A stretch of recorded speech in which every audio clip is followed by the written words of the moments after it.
नमस्कार, मैं जितेंद्र आप सभी का मैथ्स माउंटेन पे स्वागत करता हूँ। आइए हम लोग क्लास को फिर से आज से कंटिन्यू कर रहे हैं। हम लोग परसेंटेज का क्लास कर रहे थे। परसेंटेज में हमने ऑलरेडी 27 पार्ट हम लोगों ने पढ़ रखा है। परसेंटेज का हम लोग ऑलमोस्ट सारे टाइप कवर कर दिए हैं। कुछ टाइप बचा हुआ है, वही टाइप आज हम लोग करने जा रहे हैं। देखिए, हमारा जो टाइप बचा हुआ है लॉजिकल क्वेश्चन का टाइप बचा हुआ है। यानी ये जो मैं आप टाइप पढ़ाने जा रहा हूँ ये किसी एक पैटर्न को फॉलो नहीं करेगा, हर एक तरह का पैटर्न इसमें यूज होगा। यानी ये क्वेश्चन आपके लॉजिक के ऊपर डिपेंड करता है कि आप इसमें किस तरह का लॉजिक लगा पाते हैं, कैसा लॉजिक लगा पाते हैं, उसके ऊपर डिपेंड करता है। ये जब हम पीछे पढ़ते थे तो एक टाइप पढ़ाते थे और उस टाइप से हमने धीरे धीरे मतलब ना हर एक तरह का क्वेश्चन करते चले जाते थे, एक ही पैटर्न को फॉलो करता था वो क्वेश्चन। लेकिन अब जो हम क्वेश्चन करने जा रहे हैं ये किसी एक पैटर्न को फॉलो नहीं करेगा। इसमें होगा कि एक क्वेश्चन किसी और टाइप से बनेगा, दूसरा क्वेश्चन किसी और टाइप से बनेगा, तीसरा क्वेश्चन किसी और टाइप से बनेगा। इस तरह से हमें लॉजिक लगाना और क्वेश्चन को बनाते चले जाना है। देखिए, ये जो हम क्वेश्चन करने जा रहे हैं इसमें जितना भी हमने परसेंटेज में कॉन्सेप्ट पढ़ा है उसी कॉन्सेप्ट को यूज करके इस तरह का क्वेश्चन हम बनाएंगे। इसमें कोई बेसिक चीज़ें हमें नहीं पढ़ना है। ये जो मैं टाइप जो पढ़ाने जा रहा हूँ ना, तो देखिए ये टाइप ऐसा है कि ये मेंस लेवल का क्वेश्चन है। ये प्री में इस तरह का क्वेश्चन आपसे नहीं पूछेगा। जब भी मेंस में और मेंस में भी अच्छे लेवल का जब क्वेश्चन बनाना होगा तब इस तरह का क्वेश्चन आपसे पूछ लेगा। तो ऐसा नहीं है कि ये क्वेश्चन जो अभी हम बताने जा रहे हैं सिर्फ टफ ही क्वेश्चन आएगा। कुछ क्वेश्चन ऐसा होगा जो बहुत आसान भी होगा और कुछ क्वेश्चन ऐसा होगा जो बहुत टफ भी होगा। किसी कुछ क्वेश्चन में ऐसा होगा कि कुछ थोड़ा बहुत कैलकुलेशन भी करना पड़ सकता है और कोई क्वेश्चन ईजिली बिना कैलकुलेशन किए हुए भी बन जाएगा। तो करना क्या है, ध्यान से समझना है क्वेश्चन को। मैं आराम से हर एक क्वेश्चन का सॉल्यूशन बताऊंगा, आपको ध्यान से समझना है और समझते हुए फिर आगे बढ़ते चले जाना है, क्वेश्चन को करते हुए चले जाना है। तो आपको पहले अभी करना क्या है कि वो एक क्वेश्चन दिख रहा है, उस क्वेश्चन को एक बार अच्छे से आप पहले पढ़िए, समझिए और बनाने की कोशिश कीजिए, फिर मैं आपको आगे बता रहा हूँ। इस क्वेश्चन को करने से पहले ना मैं आपको एक बेसिक कॉन्सेप्ट बता रहा हूँ। बेसिक चीज़ों पे एक एग्जाम्पल लेकर मैं समझा रहा हूँ। उस क्वेश्चन से अलग है बिल्कुल, हाँ, लेकिन उस क्वेश्चन को बनाने के लिए इस चीज़ों को समझना एक बार अच्छे से जरूरी है। आप लोग को आता भी होगा, फिर भी एक बार देख लीजिए। जैसे मैं ऐसा मान लेता हूँ कि कोई एक व्यक्ति है जिसका कुछ इनकम रहा होगा, उस इनकम में से वो कुछ रुपए खर्च करता है। समझिएगा, जैसे मैं ऐसे बोल रहा हूँ कि वो व्यक्ति है जो कि फूड पे यानी खाने पे, मान लेते हैं कि खाने पे फूड पे वो 200 रुपया खर्च करता है, 200 रुपीज़ खर्च करता है। फिर मैं बोल रहा हूँ कि जो वो है ना रेंट पे यानी घर के किराए पे वो 300 रुपया खर्च करता है, 300 रुपीज़ खर्च करता है। और एजुकेशन पे, बच्चे के एजुकेशन पे वो 500 रुपीज़ खर्च करता है, 500 रुपया खर्च करता है। अब मैं आपसे ये बोल रहा हूँ कि आप ये बताइए कि टोटल उसने खर्च कितना किया। तो आप कहेंगे 5 3 8 तो 10, यानी 1000 रुपया उसने टोटल खर्च कर दिया। सब मिला के उसने 1000 रुपीज़ खर्च किया।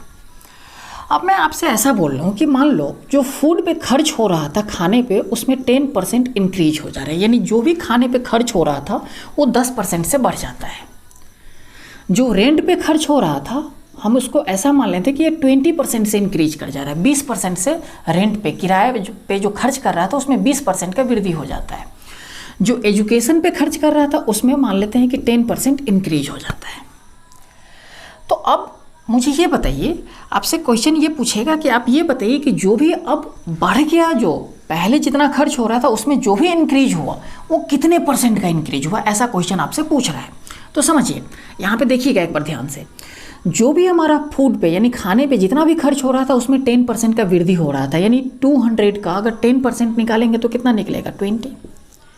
यानी 20 रुपीज़ अब एक्स्ट्रा खर्च होगा। यानी अब खर्च कितना होगा, तो आप कहेंगे 220, इतना ही खर्च होगा। 300 रेंट पे खर्च हो रहा था पहले, लेकिन अब 20% से इंक्रीज कर जाएगा। तो इसका अगर 20% निकालेंगे तो कितना निकलेगा, 60। तो अब खर्च कितना होगा, तो आप कहेंगे 360, 360 रुपये। और जो भी आपका एजुकेशन पे खर्च हो रहा था उसमें 10% इंक्रीज हो रहा था, तो इसका 10% इंक्रीज होगा, यानी कितना इंक्रीज होगा, 50। तो अब हमारा एजुकेशन पे उसका कितना खर्च होगा, तो आप कहेंगे 550, इतना ही होगा। अब समझिए, टोटल जो इंक्रीज हुआ, जितना भी पहले खर्च हो रहा था उसमें अब टोटल इंक्रीज कितना हुआ, तो 6 5 11 और 2 13, यानी 130 रुपये अधिक अब खर्च होने लग गया। पहले अगर 1000 रुपया खर्च हो रहा था, अब 130 रुपये अधिक खर्च हो रहा है तो कितना खर्च हो जाएगा? 1100 यानी 1130 रुपया खर्च होगा। पहले खर्च हो रहा था 1100, इस सबको भी जोड़ेंगे ना तो वही चीज़ आएगा हमारा। तो देखिए पहले खर्च हो रहा था 1000, अब जो खर्च हो रहा है 1130 रुपीज़। तो मैं आपसे ये बोल रहा हूँ कि ये बताइए कि जितना पहले खर्च हो रहा था उससे अब कितना अधिक खर्च होगा? तो आप कहेंगे 130 रुपीज़ अधिक खर्च हो रहा है, यही खर्च हो रहा है। अब मैं आपसे ऐसा बोल रहा हूँ कि ये बताइए कि परसेंटेज में, आप बताइए कि परसेंटेज में कितना अधिक खर्च हो रहा है? तो आप कहेंगे कि 130 रुपये का अधिक खर्च हो रहा है किस पे? 1000 पे, क्योंकि 1000 ही बेसिक रुपया खर्च हो रहा था पहले। तो 130 का वृद्धि हुआ किस पे? 1000 पे। यानी हम ऐसा बोल सकते हैं कि 130 इस 1000 का कितना परसेंट है, ऐसे ही निकालेंगे। तो 130 हमें ऊपर लिखना है, 1000 हमें नीचे लिखना है, और परसेंटेज में चेंज करने के लिए 100 से मल्टीप्लाई कर देना है, यही चीज़ होगा। तो देखिए ये 2 जीरो से 2 जीरो, 1 जीरो से 1 जीरो कट गया, कितना हो गया? 13%, यानी 13% एक्स्ट्रा खर्च होने लग गया पहले से। ऐसा मैं बोल रहा हूँ क्वेश्चन में। ये तो हुआ है एक बेसिक चीज़ है कि इस तरह से क्वेश्चन दिया हुआ रहेगा, ठीक है। अब मैं ऐसा बोल रहा हूँ कि एक काम करते हैं। काम क्या करते हैं? इधर देखिएगा, मैं इधर लिख रहा हूँ। जो भी खर्च हो रहा था फूड पे, रेंट पे और एजुकेशन पे, खर्च जितना भी हो रहा था 200, 300 और 500, मैं बोलता हूँ इस चीज़ों को आप रेशियो में बताइए। देखिए मैं इस चीज़ों को एक बार मिटा रहा हूँ, बस ये ध्यान रखना है कि 13% एक्स्ट्रा खर्च हो रहा था। मैं इस चीज़ों को एक बार मिटा रहा हूँ। मैं ऐसा बोल रहा हूँ कि देखिए पहले जितना भी खर्च हो रहा था उसका आप रेशियो बताइए एक बार कि क्या रेशियो बनेगा। तो देखिए रेशियो जब भी हम पढ़ेंगे ना, जब हम रेशियो एंड प्रोपोर्शन स्टार्ट करेंगे वहाँ पे हम रेशियो को डिटेल से पढ़ेंगे। बस आपको अभी यहाँ पे इतना समझना है कि जब भी हम इसका रेशियो बनाएंगे ना, तो रेशियो बनाने का क्या मतलब होता है कि इसमें जो भी वैल्यू आपस में कटने वाला है सब में एक जैसा वैल्यू कटना चाहिए, उसको हम काट कर हटा देते हैं, और जो वैल्यू बचेगा जो आपस में नहीं कटेगा वही हमारा रेशियो बन जाएगा। जैसे अगर इसको काटे, ये 2 जीरो से ये 2 जीरो कट जाएगा, तो 2 बच गया, यहाँ पे 3 बच गया और यहाँ पे 5 बच गया, यानी यही इसका रेशियो बन गया कि ये जो पैसे जो खर्च कर रहा है इस रेशियो में खर्च कर रहा है, 2:3:5 के रेशियो में। मैं यहाँ पे लिख रहा हूँ फूड पे खर्च कर रहा है 2, रेंट पे खर्च कर रहा है 3 और एजुकेशन पे खर्च कर रहा है 5, ऐसे उसको खर्च कर रहा है। फिर वही कंडीशन हम लगा रहे हैं कि आप ये बताओ, ये जो फूड पे खर्च हो रहा था वो 10% से इंक्रीज हो जा रहा है, तो फूड पे कितना खर्च हो रहा है? 2 यूनिट, और ये 10% से बढ़ेगा तो 2 यूनिट का 10% कितना? 0.2, यानी 2 का 10% निकालेंगे तो 0.2 बनेगा, यानी अब ये 0.2 यूनिट अधिक खर्च करेगा। जो 3 यूनिट हमारा एजुकेशन पे यहाँ पे खर्च हो रहा है उसमें 20% इंक्रीज हो रहा है, तो 3 यूनिट का 20% कितना? इसका 10% 0.3, तो 20% अगर निकालेंगे तो 0.6 बनेगा। जो एजुकेशन पे खर्च हो रहा है उसमें 10% का इंक्रीज हम कर रहे हैं, तो अगर इस 5 का 10% निकाला जाए तो कितना बन जाएगा? 0.5, यानी इतना अब अधिक खर्च करेगा। पहले इतना खर्च कर रहा था, अब इतना अधिक खर्च करेगा। तो देखिए पहले कितना खर्च कर रहा है तो उसको मैं ऐड कर दे रहा हूँ, तो 5, 3, 8, 2, 10 यूनिट पहले खर्च कर रहा था। अब जो बढ़ गया, यानी पहले से जितना इंक्रीज हो गया खर्च में, वो क्या हो गया? ये चीज़ इंक्रीज हुआ। कितना बढ़ गया? 6, 5, 11, 2, 13, यानी हम कह सकते हैं 1.3 यूनिट अब अधिक खर्च होगा। यानी हम ऐसा भी बोल सकते हैं कि पहले जितना खर्च हो रहा था अब इसमें 1.3 यूनिट अगर इंक्रीज हो रहा है तो टोटल अब खर्च कितना हो जाएगा? 11.3 यूनिट अब इंक्रीज हो जाएगा। ऐसा ही है। तो इंक्रीज कितना हुआ? पहले 10 यूनिट खर्च हो रहा था, 10 यूनिट खर्च हो रहा था, अब 11.3 यूनिट खर्च हो रहा है, तो इंक्रीज कितने का हुआ? 1.3 यूनिट का। 1.3 यूनिट का इंक्रीज हो गया किस पे? 10 पे। तो परसेंटेज में अगर हम चेंज करना चाहें कि कितने % इंक्रीज हो गया एक्सपेंडिचर पे, खर्च पे, तो आप कहेंगे 1.3 यूनिट का इंक्रीज हुआ किस पे? 10 यूनिट पे। तो परसेंटेज में निकालेंगे तो क्या करेंगे? ये 1.3 यूनिट यानी जितना इंक्रीज हुआ है वो इस 10 यूनिट का कितना % है, तो 1.3 यूनिट ऊपर और 10 यूनिट नीचे, और परसेंटेज में चेंज करने के लिए 100 से मल्टीप्लाई कर देते हैं। देखिए 1 जीरो से 1 जीरो कट जाएगा और ये पॉइंट हटाने के लिए 1 जीरो हट जाएगा, तो कितना बन गया? फिर से 13% बन गया कि नहीं? तो मैं यहाँ पे आपको ये समझाना चाह रहा था कि देखिए जो भी ये खर्च दिया हुआ है ये या तो एक्चुअल वैल्यू रहे या फिर इसी चीज़ों का रेशियो में भी दे देगा ना, तब भी हमारा आंसर जो आ रहा है, पहले भी 13% आ रहा था इंक्रीज, अभी भी 13% ही आ रहा है। रेशियो पे भी कैलकुलेट कर रहे हैं तभी भी हमारा 13% ही आंसर आ रहा है। यानी ये एक्चुअल वैल्यू दे या फिर हमारा रेशियो दे दे, हम किसी भी तरीके से कैलकुलेट करेंगे, आंसर पे हमारा कोई फ़र्क नहीं पड़ेगा। यहाँ पे अगर मैं 20 कर देता, 30 कर देता, 50 कर देता, फिर भी मैं निकालता, फिर भी हमारा जो इंक्रीज हुआ वो 13% ही आता है। इससे आंसर पे कोई इफेक्ट नहीं पड़ता। तो मैं उम्मीद करता हूँ कि ये चीज़ें आपको बहुत ही अच्छे तरीके से समझ में आ गया होगा। अगर ये चीज़ें समझ में अब आ गया तो आप करिए क्या कि वो जो क्वेश्चन दिया था मैंने, उस चीज़ों को एक बार आप खुद ट्राई कीजिए।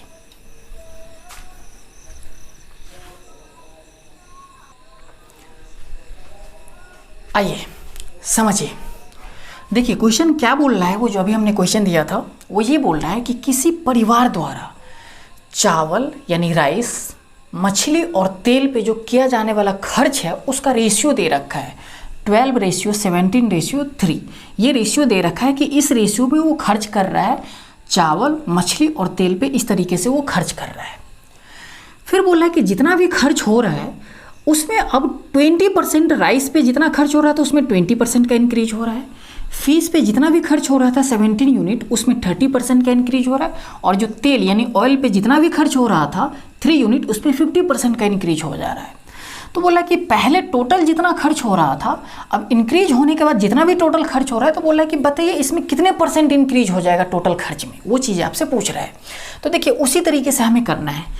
राइस पे कितना खर्च कर रहा है 12 यूनिट, ये 20% से इंक्रीज हो रहा है, तो इसका 10% 1.2, तो 20% डबल हो जाएगा 2.4, यानी ये 2.4 से इंक्रीज हो जाएगा ये वैल्यू।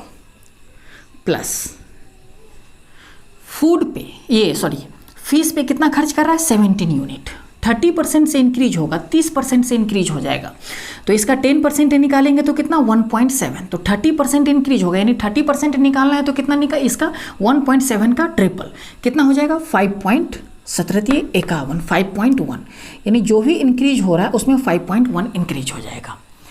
और जो हमारा ऑयल पे जो खर्च हो रहा था उसमें 50% बढ़ जाएगा, यानी 3 यूनिट का 50% कितना 1.5, यानी इतने से जो एक्सपेंडिचर था इस सब चीज़ों पे जो खर्च हो रहा था वो इतने से हमारा अब बढ़ जाएगा। पहले कितना हो जा रहा था 17 3 20 10 30, यानी 32 यूनिट हमारा पहले खर्च हो रहा था। अब जो इंक्रीज हुआ है वो कितना हो गया, तो 5 2 7 1 8 1 9 यूनिट बढ़ गया, यानी इतना से बढ़ गया, इंक्रीज हो गया खर्च।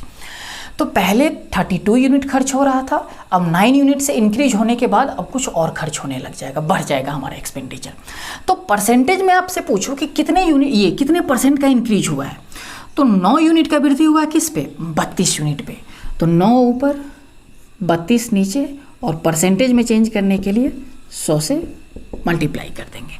इसको अगर सॉल्व करते हैं तो 4 से काटेंगे, 4 अट्ठे 32, 4 से काटेंगे 25, 25 नमा 225 बट्टे का 8%। इसको अगर सॉल्व करते हैं तो 8 दूनी 16, 8 8 64, 1/8%। ये आपका ऑप्शन में दिया हुआ था कि 28 1/8% जो हमारा एक्सपेंडिचर है उस परिवार का, वो चीज़ें बढ़ जाएगा। तो मैं उम्मीद करता हूँ ये चीज़ आपको बहुत ही अच्छी तरीके से समझ में आ गया होगा। देखिए हमने कुछ भी नहीं किया, पहले जो हमने सीखा था उसी चीज़ों को यूज करके हमने यहाँ पे बना दिया। तो इसको एक बार आप लोग नोट कर लीजिए। नोट करने के बाद करना क्या है, एक सिमिलर क्वेश्चन में दे रहा हूँ उसी तरह का, तो वो क्वेश्चन दिख रहा है उसको एक बार ट्राई कीजिए, बनाइए आप लोग।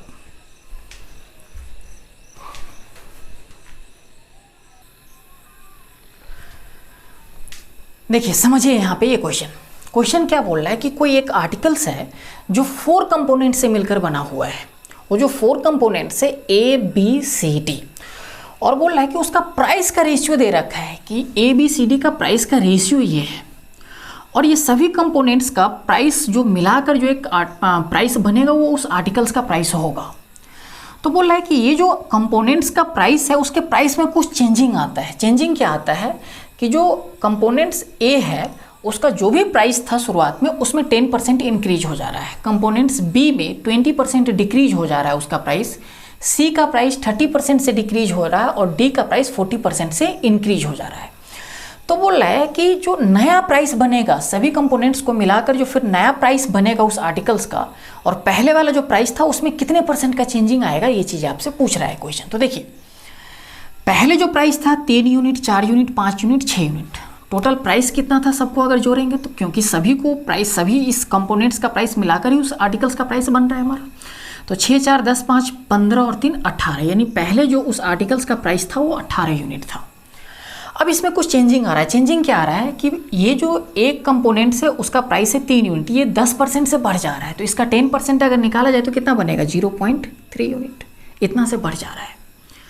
देखिए ये जो B है उसका प्राइस 25% से डिक्रीज कर जा रहा है। तो 4 का अगर 25% निकाला जाएगा तो कितना बनेगा, 1, यानी 1 से क्या हो रहा है, डिक्रीज हो रहा है। समझिएगा, इंक्रीज होगा तो प्लस के साथ लगाते हैं और डिक्रीज होगा तो माइनस के साथ हम इसमें ऐड करते चले जाएंगे। फिर यहाँ पे कंपोनेंट C है, उसका 30% से डिक्रीज हो रहा है, तो इसका 10% कितना, 0.5, तो 30% निकालेंगे तो इसका 3 टाइम्स कितना बन जाएगा, ये डिक्रीज हो रहा है तो माइनस के साइन के साथ कितना, 1.5 यूनिट डिक्रीज हो रहा है। ये 40% से इंक्रीज हो जा रहा है, तो 40% इसका कितना, 10%, 0.6, तो 40% इसका 4 टाइम्स, यानी 6 चौक 24, 2.4, यानी इतना चेंजिंग आ रहा है उसके प्राइस में। अगर इसको सॉल्व करते हैं तो कितना बन जाएगा यहाँ पे, 0.2 प्लस साइन के साथ। तो देखिए यहाँ पे, यानी ये जो भी पहले प्राइस था यहाँ पे, वो प्राइस अब 0.2 यूनिट से इंक्रीज कर जाएगा, यानी जो भी आर्टिकल्स का प्राइस बन रहा था उसमें 0.2 यूनिट का इंक्रीज हो जाएगा। यानी कहने का मतलब ये हुआ कि अब जो नया प्राइस बनेगा वो बन जाएगा 18.2 यूनिट। तो प्राइस में कितने का चेंजिंग हो रहा है, 0.2 यूनिट का, इतना ही चेंजिंग आ रहा है। तो देखिए इसी चीज़ों को परसेंटेज में पूछ रहा है कि 2 यूनिट अब मत बताओ, आप परसेंटेज में बता दो कि कितने % का चेंजिंग आ रहा है। तो 0.2 यूनिट का चेंजिंग आ रहा है किस पे, 18 यूनिट पे। तो परसेंटेज में चेंज करने के लिए 0.2 यूनिट ऊपर, 18 यूनिट नीचे, और परसेंटेज में चेंज करने के लिए 100 से मल्टीप्लाई कर देते हैं, यही होगा। देखिए 1 0 से ये पॉइंट हट जाएगा, 2 से काटेंगे ये 9, यानी जो हमारा आंसर बन रहा है 10/9%। इसको अगर सॉल्व किया जाए तो कितना बन जाएगा, 9 एकम 9, और फिर हमारा 1/9 1 जा 9 और 1/9%, इतना से हमारा क्या हो जाएगा, प्राइस इंक्रीज कर जाएगा। तो यही था अब आपका क्वेश्चन। तो इस चीज़ों को अगर आप समझ गए हैं तो करना क्या है कि वो फिर से एक नेक्स्ट क्वेश्चन दिख रहा है, उसको एक बार आप बनाइए।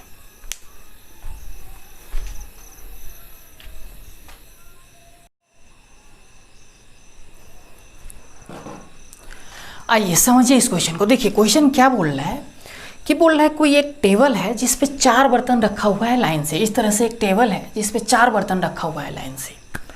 बोल रहा है कि इस बर्तन में, चारों बर्तन में कुछ ना कुछ लिक्विड भरा हुआ है, और क्वेश्चन ये बोल रहा है कि जब इसको ना बाएं से दाएं, यानी इस साइड से अगर हम मापना शुरू करते हैं बाएं से दाएं, तो बोल रहा है कि जितना इस बर्तन में लिक्विड है उसका 3 गुना इस बर्तन में लिक्विड है। यानी पहले बर्तन में जितने भी क्वांटिटी लिक्विड है उसका 3 टाइम्स सेकेंड वाले में लिक्विड भरा हुआ है, और जितना सेकेंड वाले में लिक्विड भरा हुआ है उसका 3 टाइम्स लिक्विड थर्ड वाले में भरा हुआ है, और जितना थर्ड वाले में लिक्विड भरा हुआ है उसका 3 टाइम्स लिक्विड, यानी 3 गुना लिक्विड इसमें भरा हुआ है चौथे बर्तन में। ऐसा बोल रहा है क्वेश्चन। तो बोल रहा है कि हर एक बर्तन में से कुछ ना कुछ क्वांटिटी निकाला जाता है। जैसे पहले वाले बर्तन से 30% निकाला जाता है, दूसरे से भी 30%, तीसरे से 44 4/9%, और चौथा जो बर्तन है उससे 20% क्वांटिटी निकाला जाता है। बोला है कि जितना भी क्वांटिटी सबसे निकाला गया उसको ऐड करने के बाद जितना टोटल क्वांटिटी बन रहा है वो इस टोटल बर्तन में, यानी पहले जितना भी क्वांटिटी था इस बर्तन में उसका कितना % है, ये चीज़ें आपसे क्वेश्चन पूछ रहा है। बहुत ही अच्छा क्वेश्चन है, समझिएगा। देखिए अब ना इस बर्तन में जितना भी क्वांटिटी है उसका 3 टाइम्स इसमें क्वांटिटी है, और उसका 3 टाइम्स इसमें, इसका 3 टाइम्स इसमें, ऐसा भरा हुआ है। तो अगर मैं यहाँ पे ऐसा मान लूँ कुछ कि इसमें अगर 1 लीटर है, ये लिक्विड दिया हुआ नहीं है कि किस बर्तन में कितना क्वांटिटी भरा हुआ है, तो हम अपने तरफ से कुछ भी एज्यूम कर लेंगे इसमें कि अगर इसमें 1 लीटर है, 1 लीटर है, तो इसमें कितना होगा, 3 लीटर होगा, इसका 3 टाइम्स। और अगर इसमें 3 लीटर है तो इसमें कितना हो जाएगा, तो आप कहेंगे 9 लीटर बन जाएगा, इसका 3 टाइम्स इसमें बनेगा। और इसमें जितना है उसका 3 टाइम्स इसमें कितना, 9 × 3 27 लीटर इसमें बनेगा। ऐसा ही कुछ बन जाएगा हमारा। कुछ भी हम यहाँ पे ले सकते हैं, कोई भी वैल्यू अपनी तरफ से हम एज्यूम कर सकते हैं, हमारा हर एक कंडीशन में आंसर वही सेम ही आएगा। तो देखिए यहाँ पे इसका 30% निकालते हैं, इसका 30% निकालते हैं, तो देखिए जो भी यहाँ पे 1 का 30% निकालेंगे हमारा आंसर डेसिमल में आने लग जाएगा, बनेगा हमारा इस पर भी। लेकिन डेसिमल से अगर हम बच जाए तो थोड़ा सा और ज़्यादा ईजी कैलकुलेशन हो जाएगा हमारा। तो देखिए जो भी इसमें बर्तन में भरा हुआ, अगर यहाँ पे मैं 10 लीटर कर दूँ तो यहाँ पे 30 लीटर बन जाएगा, इसका 3 टाइम्स इसमें 90 लीटर बन जाएगा, इसका 3 टाइम्स इसमें 270 लीटर बन जाएगा। क्वांटिटी इतना भरा हुआ है। अब देखिए यहाँ पे इसका 30% निकालना एग्जैक्ट वैल्यू आ जाएगा, इसका 30% निकालना एग्जैक्ट वैल्यू आएगा। तो समझिए यहाँ पे बोला क्या जा रहा है कि पहले बर्तन में जितने भी लिक्विड भरा हुआ है उसका 30% आप निकालो। तो इसका 30% कितना, 3 लीटर। ऐसा ही बनेगा क्योंकि इसमें 10 लीटर है, इसका 30% 3 लीटर हमने निकाल दिया। यहाँ पे जितने भी लिक्विड भरा हुआ है, जितना भी क्वांटिटी है इसमें, इसका 30% निकालना है। तो इसका 10% 3, तो 30% कितना, 9 लीटर हमने इसमें से भी निकाल दिया। इसका 30%, ये इसका कितना निकालना है, 44 4/9%। तो देखिए डायरेक्ट इस चीज़ों को निकालना थोड़ा मुश्किल है, तो हम करेंगे क्या, यहाँ पे 44 4/9% का फ्रैक्शन वैल्यू अगर निकाला जाए तो कितना बन जाएगा, 4/9 बनेगा। अगर टोटल क्वांटिटी 9 यूनिट है तो उसका 44 4/9% कितना बनेगा, 4 यूनिट। अगर टोटल क्वांटिटी 9 यूनिट है तो उसका 44 4/9% निकाला जाता है, यानी 4 यूनिट निकाला जाता है। हमने बोला यहाँ पे टोटल क्वांटिटी 9 यूनिट, क्वेश्चन बोल रहा है 90 लीटर 90 लीटर। तो 9 यूनिट का वैल्यू यहाँ पे टोटल क्वांटिटी 9 यूनिट से हम कंपेयर करवा देंगे। 9 यूनिट का वैल्यू कितना, 90 लीटर। तो 4 यूनिट का वैल्यू कितना, 40 लीटर। इसका मतलब ये हुआ टोटल 90 लीटर था, उसमें से इतना % यानी 40 लीटर निकाला जाता है। यहाँ से 3 लीटर निकाला गया, यहाँ से 9 लीटर निकाला गया, यहाँ से 40 लीटर आपका निकाला गया। इसमें से टोटल क्वांटिटी है 270 लीटर, इसमें से कितना निकाला जाता है, 20%। तो इसका 10% 27, तो 20% निकालेंगे, इसका डबल कितना बन जाएगा, 54 लीटर इसमें से निकाला जाता है। तो टोटल क्वांटिटी निकाला कितना गया इस बर्तन में से, तो आप कहेंगे यहाँ पे 50 और 40 90 100 106 लीटर यहाँ से निकाला गया टोटल क्वांटिटी। अब बोला है कि जितना भी इसमें से ये क्वांटिटी निकाला गया 106 लीटर, ये टोटल जितने भी इस बर्तन सब में भरा हुआ इसका टोटल क्वांटिटी जितना भी होगा सबको ऐड करने के बाद उसका ये कितना % है। तो यहाँ पे अगर देखा जाए तो टोटल क्वांटिटी कितना है, तो देखिए 270 + 30 300 और ये 400, यानी सारा बर्तन में जो क्वांटिटी रखा हुआ है लिक्विड वो 4 लीटर है, 400 लीटर है। तो बोल रहा है ये 106 लीटर जो निकाला गया है उस 400 का कितना % है। तो कैसे निकालेंगे, 106 ऊपर 400 नीचे और परसेंटेज में चेंज करने के लिए 100 से मल्टीप्लाई कर देंगे। यही करेंगे हम। ये 2 जीरो से ये 2 जीरो कट जाएगा, 2 से काटेंगे तो ये बन जाएगा 53 / 2%। यानी इसे सॉल्व करें तो 2 दूनी 4 6 दूनी 12.5 यानी 26.5 लीटर, ये 26.5% ये क्वांटिटी बन रहा है इस टोटल क्वांटिटी का। तो मैं उम्मीद करता हूँ कि ये चीज़ें आपको बहुत ही अच्छे तरीके से समझ में आ गया होगा। समझ में आ गया तो इस चीज़ों को एक बार आप नोट कर लीजिए। देखिए यहाँ पे जो क्वांटिटी हम अज्यूम किया ना, कुछ भी मान लेंगे ना हमारा आंसर वही आना है, आंसर पे कोई इफेक्ट नहीं पड़ेगा। देखिए ये सब जो कॉन्सेप्ट है ना, ये चीज़ें मैं ना जब शुरुआत में परसेंटेज आपको पढ़ा रहे थे तो वहाँ पे एक एग्जाम्पल लेकर समझाए थे। पहले आप इसको एक बार नोट कर लीजिए, फिर मैं उस चीज़ों पर एक बार डिस्कशन कर देता हूँ। इसको एक बार आप नोट करिए पहले।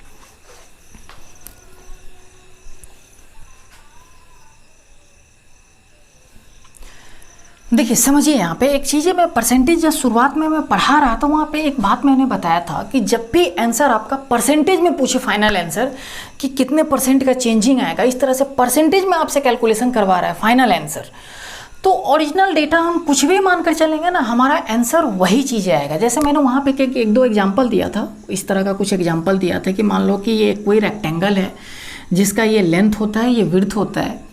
लेंथ कुछ दिया कुछ दिया है, विड्थ भी कुछ दिया है, तो एरिया हमने निकाल लिया। अब बोल देगा कि लेंथ कुछ % से इंक्रीज कर जा रहा है, विड्थ कुछ % से डिक्रीज कर जा रहा है।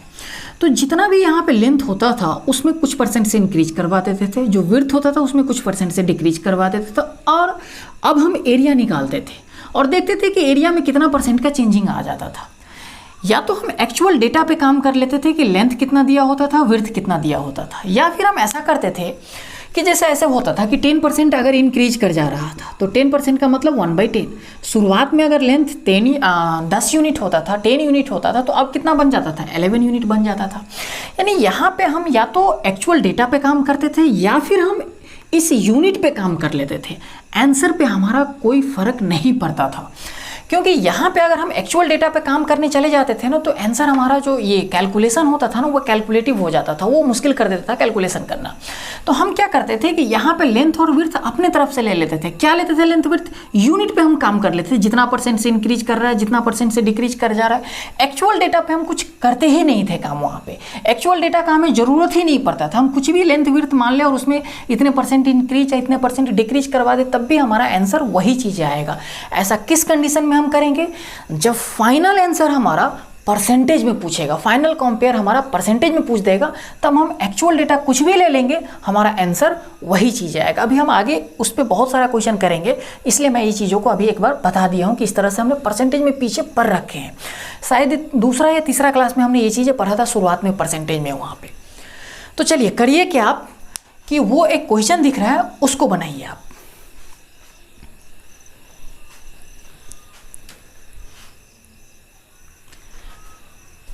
समझिए इस क्वेश्चन को, देखिए बहुत अच्छा सा क्वेश्चन है ये। बोल रहा है कि कोई एक प्रसूति केंद्र है। यहाँ नहीं, प्रसूति केंद्र मतलब ये होता है कि जहाँ पे ना बच्चे का जन्म होता है, उसी को हम प्रसूति केंद्र बोलते हैं। तो बोलता है कि वहाँ पे एक प्रसूति केंद्र है और वहाँ पे महिलाएं बच्चों को जन्म देती है। तो बोला है कि जितनी भी महिलाएं वहाँ पे बच्चे को जन्म देती है, उसमें से 5% महिलाएं ऐसे हैं जो जुड़वा बच्चों को जन्म देती है। तो बोल रहा है कि जितने भी टोटल बच्चे हैं उसका जन्म होता है वहाँ पे, उसमें से जुड़वा बच्चे जितने भी है, वो जुड़वा बच्चे उस टोटल बच्चे का कितना % है, वो चीज़ें क्वेश्चन आपसे पूछ लिया है। देखिए तो यहाँ पे भी देखिए आंसर किस चीज़ों में पूछ रहा है, फाइनल जो आंसर है वो परसेंटेज में ही पूछ रहा है कि जो जुड़वा बच्चे हैं टोटल बच्चे का कितना % है।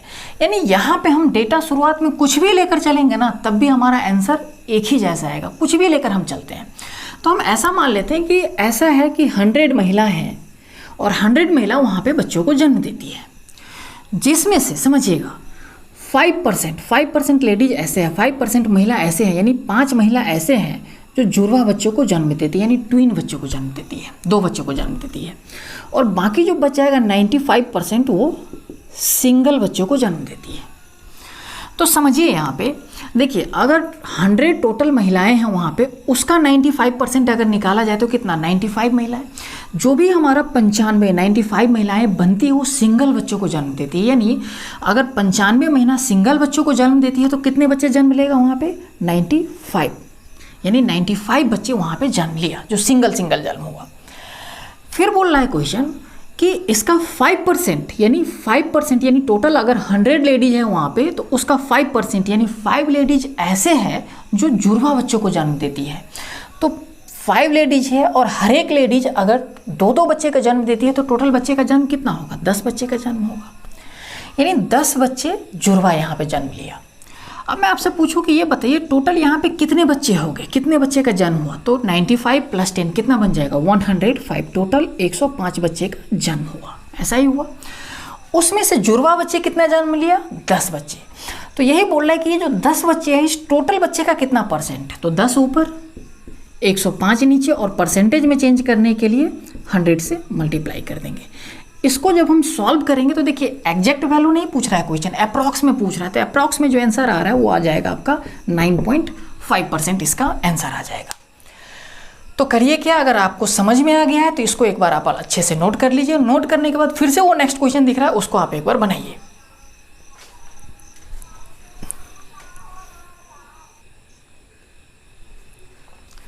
देखिए समझिए, बहुत आसान सा क्वेश्चन है, छोटा सा प्यारा सा क्वेश्चन है ये। बोल रहा है कि कोई एक कंपनी है जिस कंपनी में कुछ एम्प्लॉय काम कर रहे हैं, कुछ वर्ग ये एम्प्लॉय काम कर रहे हैं उसमें। बोल रहा है कि जितने भी टोटल एम्प्लॉय काम कर रहे हैं उसमें से 60% एम्प्लॉय मेल है, बाकी जो 40% एम्प्लॉय बच गया वो फीमेल है।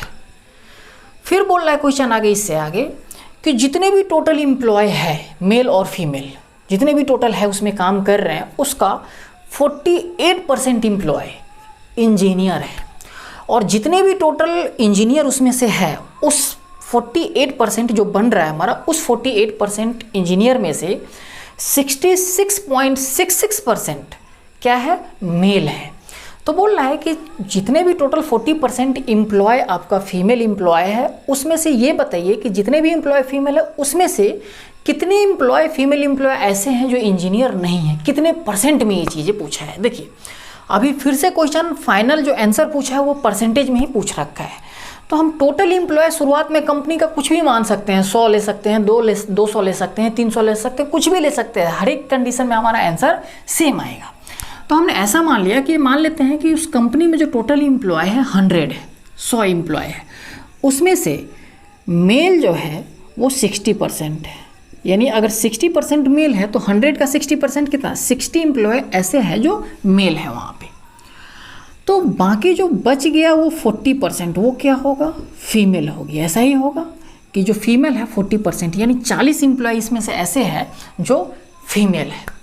अब बोल रहा है कि जितने भी टोटल एम्प्लॉय है मेल और फीमेल मिला के, इसमें से 48% एम्प्लॉय ऐसे है, इसी में मैं डायरेक्ट लिख दे रहा हूँ, इंजीनियर है। यानी 48% एम्प्लॉय इंजीनियर है टोटल एम्प्लॉय का।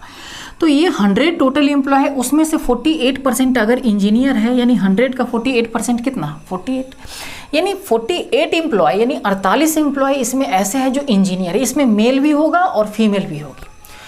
अब समझिए अब क्वेश्चन क्या बोल रहा है। फिर से क्वेश्चन ये बोल रहा है कि जितने भी यहाँ पे इंजीनियर है उसमें से 66.66% जो एम्प्लॉय है वो मेल है। तो 66.66% का जो अगर फ्रैक्शन वैल्यू निकालेंगे तो कितना बन जाएगा, 2/3 बनेगा। टोटल अगर इंजीनियर 3 यूनिट है, यानी टोटल अगर 3 यूनिट है, उसका 66.66% यानी इतना परसेंट क्या है, यानी 2 यूनिट क्या है, मेल है। यानी अगर ये टोटल इंजीनियर है उसमें से मेल कितना है, ये 2 यूनिट है। टोटल यहाँ पे कितना है इंजीनियर, 48, उसमें से और यहाँ पे हमने टोटल कितना शो किया है, 3 यूनिट, यानी 3 यूनिट का वैल्यू कितना, 48। समझिएगा ये 48 कितने के बराबर है, 3 यूनिट के बराबर। तो इंजीनियर कितना है इसमें, ये सॉरी मेल कितना है इसमें, 2 यूनिट, 3 यूनिट का वैल्यू 48, तो 1 यूनिट का वैल्यू कितना, 16।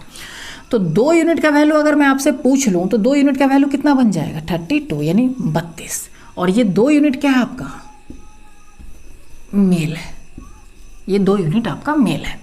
तो फीमेल कितना बच जाएगी, इसमें से घटाएंगे तो ये कितना बन जाएगा, 6 और 1, यानी 16 एम्प्लॉय क्या है, ये फीमेल है। सॉरी 16 जो एम्प्लॉय है यहाँ पे इंजीनियर वो फीमेल है। 32 इंजीनियर यहाँ पे है वो मेल है, 16 इंजीनियर है यहाँ पे वो फीमेल है। ऐसा क्वेश्चन बोल रहा है। तो देखिए टोटल फीमेल एम्प्लॉय कितना है, 40, उसमें से इंजीनियर कितना है, 16। तो टोटल अगर 40 है, 16 उसमें इंजीनियर है, तो बाकी जो बच गई इस फीमेल एम्प्लॉय में से वो क्या होगी, इंजीनियर नहीं होगी। तो इसमें से अगर ये घटाते हैं तो कितना बन जाएगा, 4 और ये 24, यानी 24 एम्प्लॉय फीमेल में ऐसा है जो इंजीनियर नहीं है। तो यही चीज़ें आपसे पूछ लिया है क्वेश्चन कि बताइए ये जो 24 है, 24 है, ये इस 40 का कितना परसेंट है, टोटल फीमेल एम्प्लॉय का कितना परसेंट है। तो 24 ऊपर 40 नीचे, और परसेंटेज में चेंज करने के लिए 100%। इसको सॉल्व करते हैं तो 20 दूनी 40, 20 पंचे 100, 2 से काटेंगे तो ये 12, 12 पंचे 60%।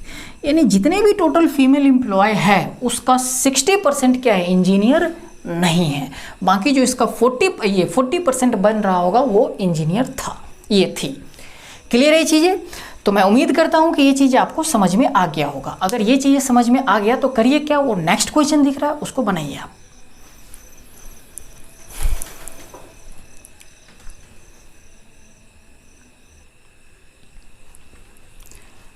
आइए समझिए, देखिए बहुत अच्छा सा क्वेश्चन है ये।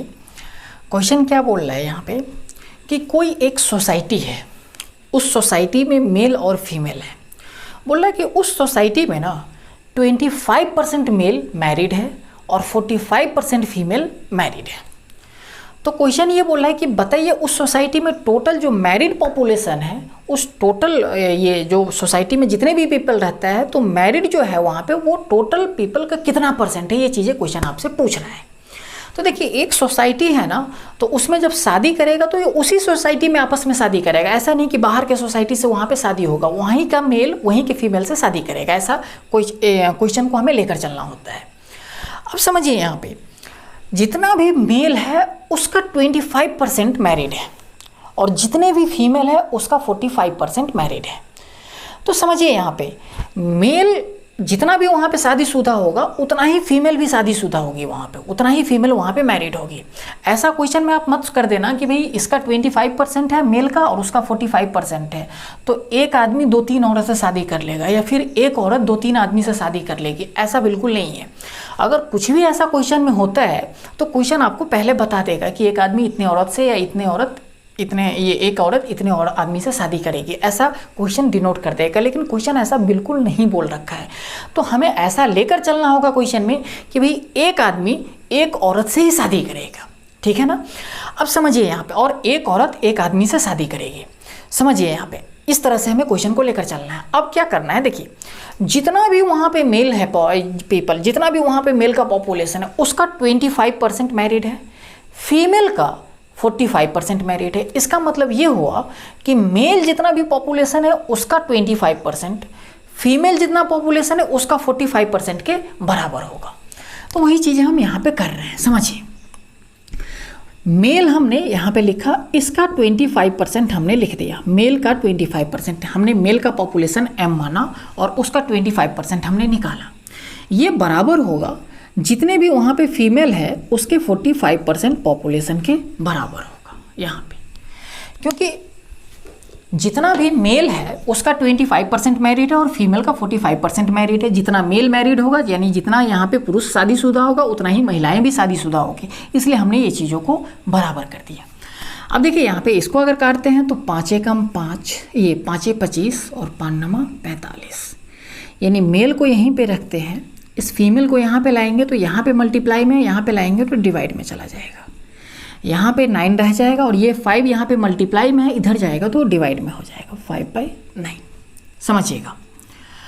अब यानी मेल अगर 9 यूनिट है टोटल वहाँ पे, तो फीमेल कितनी है 5 यूनिट है। अब इसका 25% जितना भी पॉपुलेशन बनेगा इसका 45% उतना ही बनेगा पॉपुलेशन इसका, यानी जितने भी इसका 25% शादीशुदा होगा इसका 45% भी उतना ही निकल के आएगा और उतना ही शादीशुदा होगा। और बोल रहा है टोटल वहाँ पे जितने भी पीपल है वो उसका कितना परसेंट है मैरिड, यहाँ पे जो मैरिड पीपल है वो कितने हैं टोटल, इसका टोटल पीपल का, ये चीज़ें आपसे क्वेश्चन पूछ लिया है। तो देखिए इसका 25% निकालना थोड़ा मुश्किल हो रहा है, डेसिमल में आने लग जाएगा हमारा आंसर। तो हम ऐसा कर दे, इस पर 2 जीरो लगा देते हैं, यहाँ भी 2 जीरो लगा देते हैं। हम ऐसा मान के चलने कि जो मेल है 900 है, फीमेल वहाँ पे 500 है। ऐसा क्वेश्चन हमने रेशियो दे दिया था, उस हिसाब से हमने 0 0 लगाकर ये चीज़ें बना दिया। अब देखिए अगर इसका 25% निकाला जाए तो इसका 25% कितना होगा, 180 प्लस कितना 45, 225, यानी इसका 25% 225 बन रहा है, यानी इसका 225 ये 225 मेल ऐसा है जो शादीशुदा है, तो फीमेल भी 225 होगी जो शादीशुदा होगी, क्योंकि हर एक आदमी यानी हर एक औरत यानी एक आदमी एक औरत से शादी किया है यहाँ पे।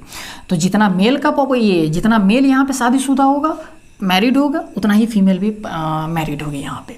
तो 225 मेल शादीशुदा है और 225 यहाँ पे फीमेल शादीशुदा है, यानी टोटल अगर मैरिड निकाला जाए तो कितना बन जाएगा 450।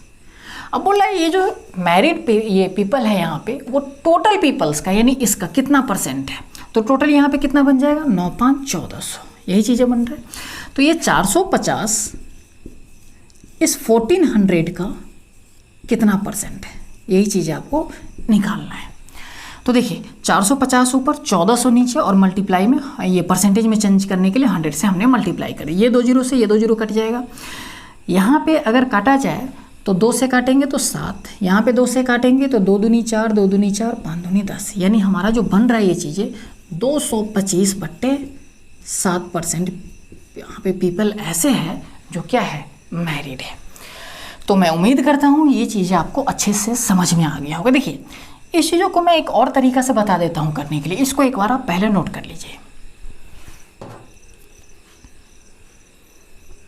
देखिए मैं इसे मिटा रहा हूँ, दूसरे तरीके से भी मैं समझा देता हूँ इसको करने के लिए।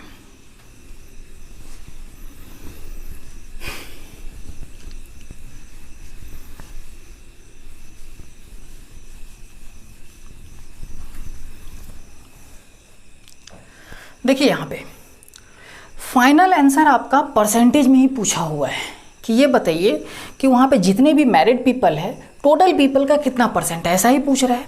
तो हम ऐसा कुछ मान लेते हैं, मेल या फीमेल का पॉपुलेशन कुछ अपने तरफ से एज्यूम कर लेते हैं, कुछ भी मान सकते हैं, हर एक कंडीशन के लिए आंसर हमारा सेम ही आएगा। तो हमने क्या किया, मान लिया हमने फीमेल का पॉपुलेशन 100 मान लिया कि 100 फीमेल है वहाँ पे, उसका 45% क्या है, मैरिड है। तो इसका 45% यानी 45 ऐसा है, ऐसे महिलाएं हैं 45 जो शादीशुदा है। अगर 45 महिलाएं शादीशुदा है तो 45 आदमी भी शादीशुदा होगा। लेकिन ये जो 45 आदमी जो शादीशुदा है वो टोटल आदमी का 25% है। तो 45 अगर 25% के बराबर है तो 25% नीचे, और हमें निकालना क्या है, टोटल मेल का पॉपुलेशन यानी 100%। इससे काटते हैं तो 25 चौका 100, 45 दूनी 90 यानी 180। टोटल मेल जो अगर यहाँ पे देखा जाए तो कितना बन गया, 180। टोटल फीमेल कितना है, 100। तो टोटल अगर पीपल देखा जाए तो कितना बन जाएगा, 280 बन जाएगा। अब बोलना है कि जो फीमेल है वो कितना मैरिड है, 45। मेल भी उतना ही मैरिड होगा, यानी 45 + 45 कितना, 90। यानी टोटल 90 जो पीपल है वहाँ पे मैरिड है, यानी मेल और फीमेल मिला के वहाँ पे 90 मैरिड है।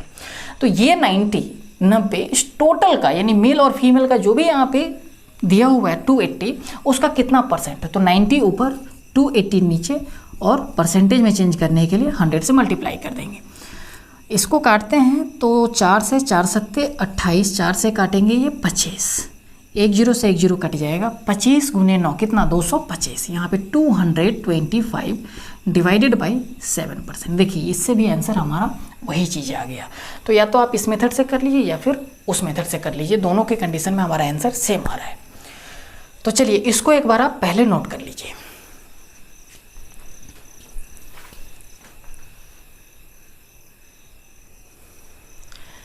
चलिए ये चीज़ अगर आप लोगों ने नोट कर लिया है, देखिए अभी रात का ना 3 बज रहा है और मैं आप लोगों के लिए वीडियो शूट कर रहा हूँ यहाँ पे। मुझे नींद बहुत ही तेज़ आ रही है अभी, ठीक है ना, और मैं अभी कोई चीज़ को थोड़ा सा फास्ट भी यहाँ पे पढ़ा दिया हूँ।